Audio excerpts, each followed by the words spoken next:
I'm Chucky. And I'm your friend to the end. Heidi fucking ho. Ha, ha, ha.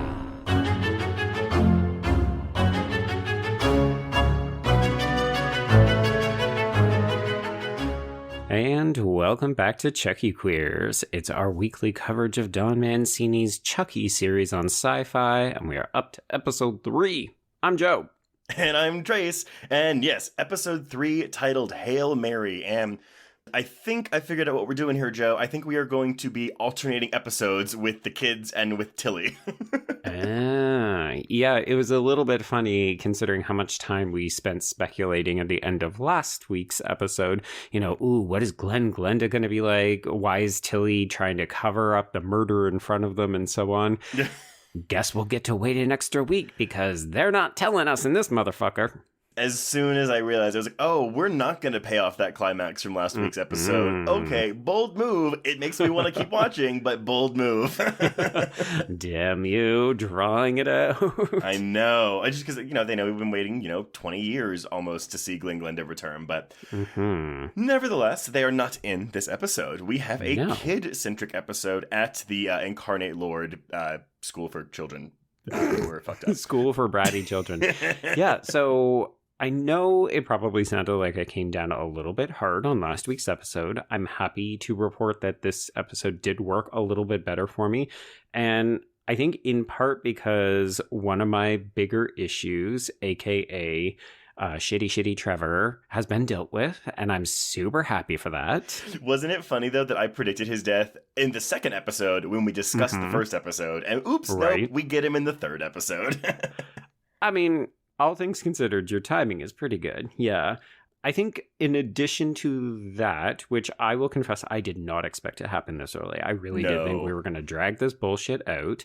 So I'm happy to report that's not the case. I think overall this is a really strong episode for Lexy and Olivia Allen Lind overall. Like, she gets all the good funny quips, and she gets that great bathroom scene with Nadine. Oh, and are you warming to Nadine a bit more? Also, I'm going to say, because I know one of the things you said last week was, I'm a little bummed that her thing is just stealing. I'm starting to think there's something else there. She definitely seems a little more kooky. Like, you got the impression that she was a little bit odd and that people, she didn't have a lot of friends. Maybe the faculty didn't seem to like her all that much. That's definitely confirmed in this episode, particularly when she's given her penance and she's walking through the school and literally no one stops to talk to her. No one will look at her. Father O'Malley is like, oh, Jesus Christ, I do not want to have to spend 30 to 40 minutes listening to this little girl confess. So yeah, she's an odd duck, but she definitely is starting to emerge as a proper interesting character. Did it not tug on your heartstrings when she just said, like, I can't help you, but I can be a friend and listen to you? And that was just, oh, yeah. I mean, unfortunately, Lexy has a new stash of pills to take, so we're going to be dragging that out for longer than I want it to be dragged out for. But I will co-sign. I'm kind of glad that Trevor's out of the situation so we can just focus on our main characters. Yes, definitely strong agree. No, I think this episode in general had a lot of good character beats. Am I loving everything that's happening? I don't love the Jake and Devon fighting stuff. I don't feel like Devon would be as easily baited by Chucky into nearly killing him. But these are all minor quibbles. Like, I'm not turning on the show and saying, it's really lost a sense of who it is or who these characters are even. It's just, there's certain things where, as we've said before, the addiction storyline has a bit of a familiar ho-humness to it. But, it's playing out reasonably quickly. It's doing somewhat interesting things. It's forcing Lexy to get closer to Nadine, and that's all good stuff. Yeah, no, and I think, though, what's making the Nadine and Lexy stuff work better for me than the Jake and Devon stuff, because I am on the same page as you with that as well, is that it has the heart to it and feels really organic, where unfortunately whenever it's like, oh, couples, like, we just got this couple together, so now they have to fight now, that feels the plot demands it. Like it feels more like, okay, well, we have to make this happen because that's what happens in these types of situations on television shows. It's not that I don't buy that they're quibbling. I mean, look, these kids are in a really stressful situation right now, but more so where I'm kind of like, oh, like it just feels like this is missed opportunities for the screen time with these characters. Yeah, especially in an episode that's almost entirely dedicated to the kids. You know, it really made me sit up and take notice when they did have their little reconciliation hug/kiss in the stairwell, which of course is observed by Father Bryce, and that's going to be trouble down the line. But it's moments like that that I think hit stronger because so much of the rest of the episode is them bitching and fighting and walking off and not really talking to each other about what's going on. But yeah, as you said, I mean, this is basically sitcom, rom-com territory, right? This is what we do. When couples get together, we have to introduce new conflict. Yeah. And I actually thought it was refreshing, too, that we have an episode that isn't super focused on franchise lore and mythology. Like, we get a few tidbits of, like, kind of what I guess the season mystery is going to be. I mean, can I say season mystery? We're almost halfway done with the season. I know. Shocking. but we've got the Colonel is in Chucky's phone, so that's something. Colonel Sanders? I guess. I did love Lexy's delivery of there's just a bunch of weird selfies in there. All the angles are wrong. Yes. I definitely wrote that down in my notes as well. We learned that Sister Catherine has a history that I guess is going to come to light at some point. Is this the art teacher? Yes, this is the art teacher because whenever Jake goes to, protest Devon's punishment and the whatever he's cleaning things or whatever, Father Bryce says, sometimes, Jake, our sins often hurt the people around us more than they hurt us. Sister Catherine knows all about that. And I'm like, okay, So what's her history then?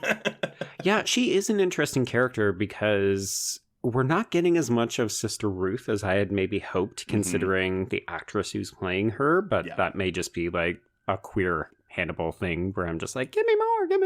Yeah. But Sister Catherine is definitely the most interesting member of this faculty who doesn't look like Devon Sawa because, yeah, she's out there front and center doing very controversial and provocative religious art with Jake to the point where I think, is this appropriate for like a 12-year-old, 13-year-old boy? But whatever. It's religion. Like that's fine. It's totally fine. That's why you had all like that's why The Passion of the Christ, an R-rated torture porn movie, is the highest grossing R-rated film. Like, well, it was at least at the time.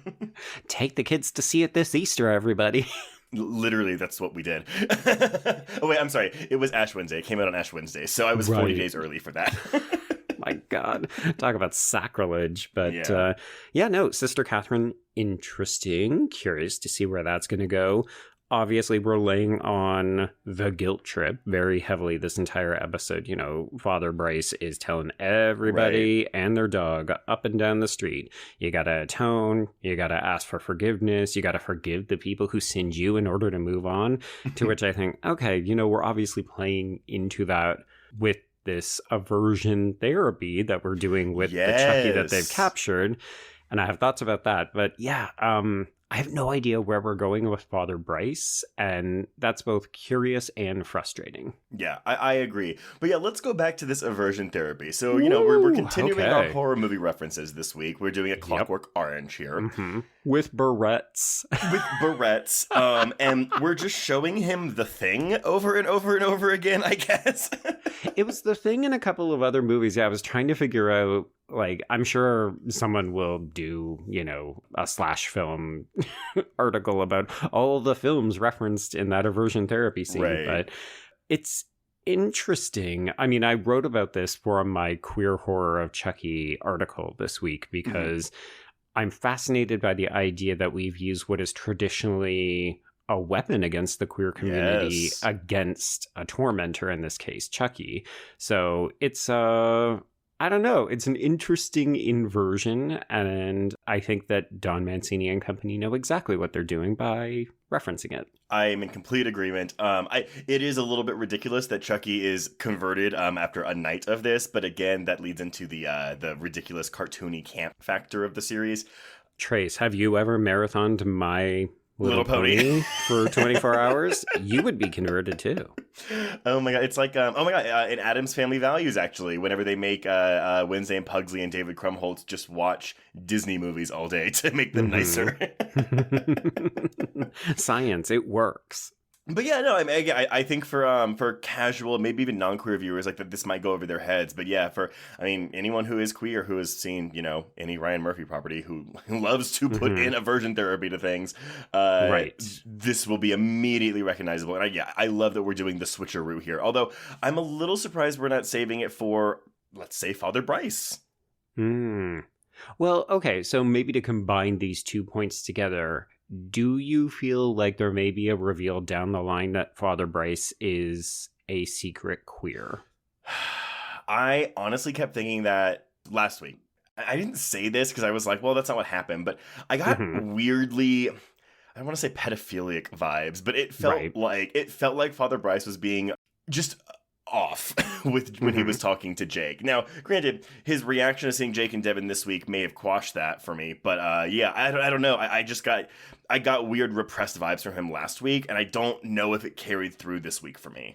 Well, I was definitely thinking of the fact that he saw them, and then I would have expected his reaction to be to confront them, to yell at them, to punish them.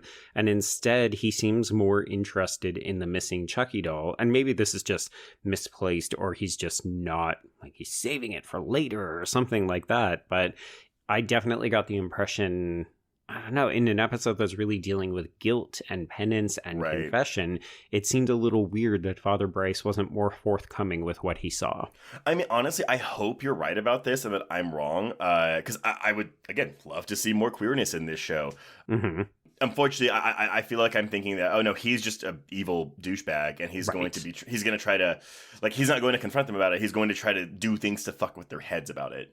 Right, yeah. I do think that that's more likely what is going to happen. I'll confess, if for no other reason, I would love to see Father Bryce end up being a secret queer who is battling his own demons, if only because it gives Devon Sawa something a little different to play. Like, he's played bad dad twice on this series already, and Father Bryce isn't, like, he's not performing all that different from what he was giving us in season one, so I'd like to see him get something a little different to do on the show. Unless he's also a secret Chucky, and he's in cahoots with the therapist, who's probably also a secret Chucky, who sent the kids there to begin with. Oh my god. I mean, we have 70 of these fuckers to try to keep track of. Who knows where they are?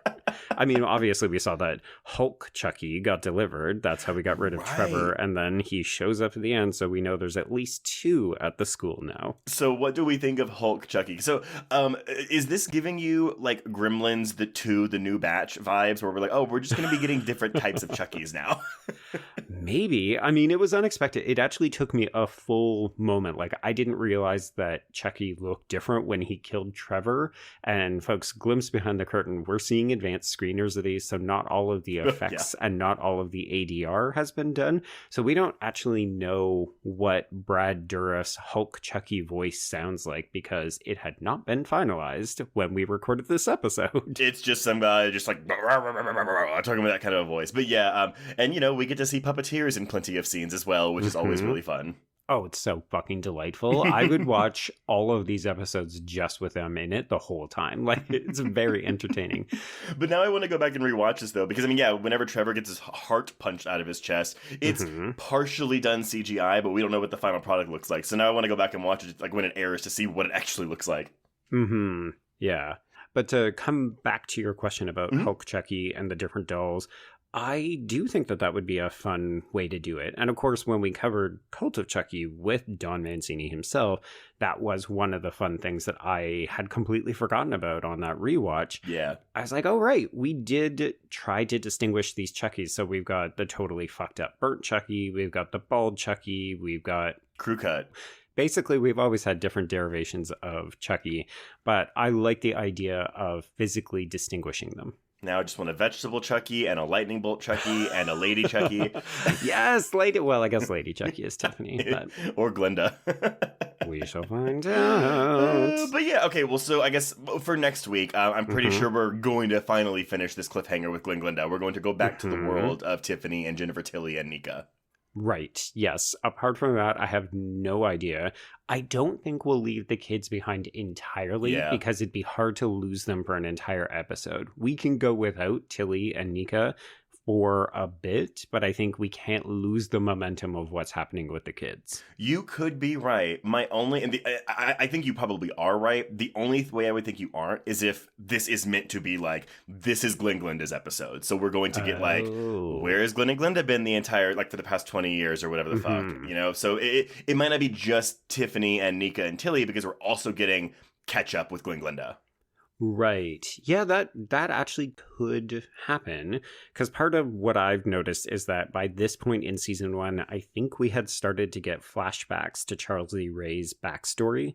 Yes. And we obviously haven't been doing that this season. So we could do a significant flashback episode to, you're right, catch up with Glenda and where they've been. Well, time will tell. Anything else you'd like to discuss about this week's episode or your predictions for next week? No, although I will just give a shout out to Nadine's line delivery of "Sweet Mother of Hail Mary, Jesus, fuck!" Oh. I agree. I also liked whenever Jake goes, "Father Bryce can screw himself," and she goes, "Oh my, this is fun." Yeah, big moments for Nadine in this episode really helped me to get on board. Yeah, well, everyone, let us know what you think of Nadine and what you thought of Hail Mary, because, you know, we're trucking along, and after next week, we are halfway done with this season. Holy shit, it's going by so fast already. Truly wild. But, yeah, until next week, we can cross out Hail Mary. Indeed, and cross out Chucky queers.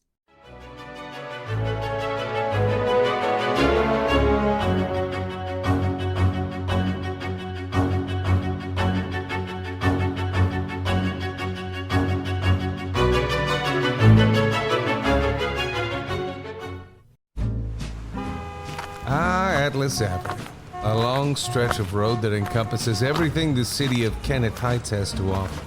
Neon lights, traffic, crime, the hustle and bustle of everyday life, and the craziest of characters. My office was above it all. My name is James Locke, and I'm a PI. Hello, Mr. J. How the hell you doing today? Good, Edith. Nearly every year I have a new case. New people to meet, new clues to discover, and new problems to solve.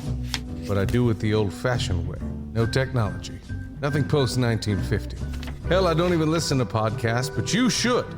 Atlas Avenue Beat is a spoof of the film noir genre with goofy characters, tons of wordplay, and non-stop raunchy humor. There's also 3 whole seasons out right now with more on the way. Just search for Atlas Avenue Beat wherever you listen to podcasts or visit us online at bloody.fm. Hello, I'm Shelby Scott, the host of Scare You to Sleep, a podcast where I tell you spooky bedtime stories full of creepy sound effects and music that is soothing yet unsettling to help immerse you into a world of horror. This is a show for those of us who have realized horror can be a strange but relaxing escape from reality. Speaking of escapes, sometimes I lead you through guided nightmares, like a guided meditation, but instead of flowery meadows, I take you on a journey through your own personal nightmare. So come get lost in the terror with me. Listen to Scare You to Sleep wherever you listen to podcasts, or find us online at bloody.fm.